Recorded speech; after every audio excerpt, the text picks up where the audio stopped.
Hello, today we're going to talk about injury rehabilitation. We're going to go into three main areas, and the purpose of the video is to help senior people in particular and then anybody else that may be injured. Of course, this does not replace physiotherapy or chiropractic or your medical general practitioner or osteopath or anything else. If you have a serious problem, see these experts first and then a trainer. But for the benefit of those who are working in a gym and just want to get a little bit of rehabilitation, this is the way to go. We're going to look at three regions. The first is hip displacement.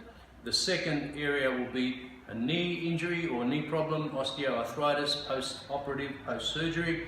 And the third one will be rotator cuff up in the shoulder region, and the spine itself, we want to put that into flexion and extension. My assistant Mary today is going to help us and we'll film. Okay, Mary, over here.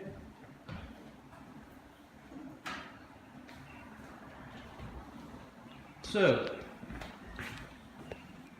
what Mary's doing here is setting up the rubber band on her high thigh. We know that the right side of the hip is high because we've checked that on the iliac crest. She's now going to go into a kettlebell swing with resistance on the right leg, just on the high thigh. Away we go, Mary.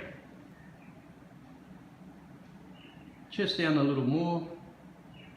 That's the way, and push with the back side with your hips. That's great. Allow the kettlebell to fall under its own weight. By doing this, the gluteus medius on the right side is being recruited, which then pulls down on the hip itself, the hip bone, on one side more than the other, and then alignment occurs. Remember to place the rubber band on the high side. Okay, stop there, Mary.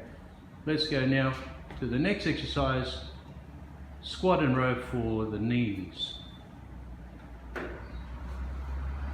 Just here. Okay, so in this position, Mary's going to extend your arms now, Mary. Stand up and pull in. Okay, so as she does that, as she pulls in,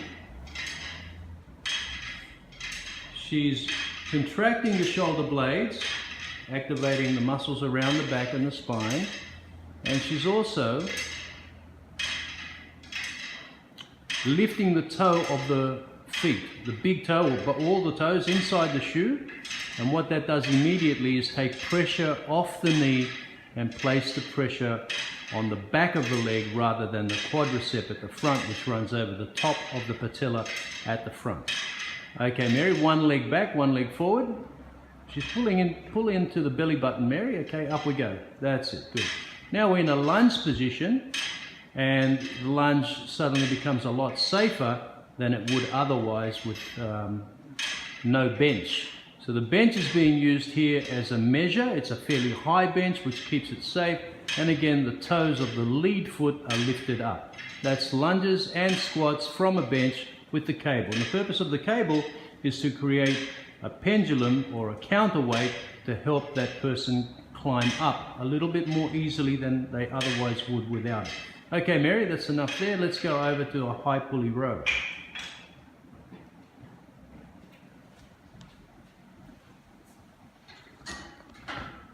Okay, in this position, Mary, we have anchored the cable on a high pulley above the head, and she's pulling downwards. So it's not going to engage the upper traps at all, which is not going to give any neck cramps or neck pain. And notice that the feet are narrow, the stance is narrow. If that stance were too long, then the hips would not be able to freely move forward. By doing this, now Mary is engaging the rotator cuff muscles around the upper back region and around the shoulder region, and she's also placing her spine into flexion and extension. Excellent, safe exercise, good for rehabilitation and recruiting the upper back muscles by squeezing the shoulder blades together. Okay, these are the three most important or most common regions where injury occurs in the human body.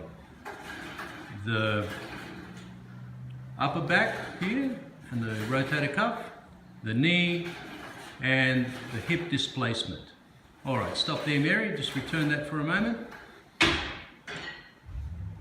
And thank you very much. See you next time.